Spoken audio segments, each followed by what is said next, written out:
Hello everybody.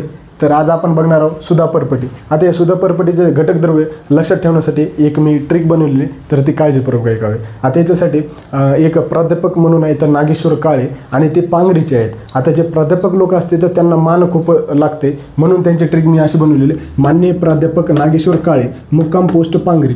आता याचं कसं लक्षात ठेवायचं? मापासून येते माक्षिक भस्म, प्रापासून येते प्रवळ भस्म, नापासून येते नागपाषाण भस्म, कापासून येते कांक्षी भस्म, मूपासून येते मुक्तापिष्टी, पापासून येते पारद, गपासून येते गंधक आणि रपासून येते रजत भस्म. अशा पद्धतीने हे घटक द्रव्य लक्षात ठेवायचे मित्रांनो. आता याच्यामध्ये निर्माण विधीमध्ये याच्यामध्ये भावना द्रव्य जर बघितली तर द्राक्षक्वात, निंबतक्वात आणि श्वेतचंदनक्वात अशा पद्धतीने उपयोग होतो. याची निर्माण विधी परपटीनुसारच परपटीवत बनवायची आणि नंतर त्याचे उपयोग करायचा. आता याची मात्रा जर बघितली मित्रांनो तर याची मात्रा आहे 4 रत्ती, आणि याच्यासोबत अनुपान जर बघितलं मित्रांनो तर अनुपान येते मध, आणि याचा उपयोग जर बघितला मित्रांनो तर रक्तपित्त, प्रदर आणि सोमरोग जे की स्त्रियांमध्ये होतो, डायबिटीस इन्सिपिडस म्हणून उपयोग होतो.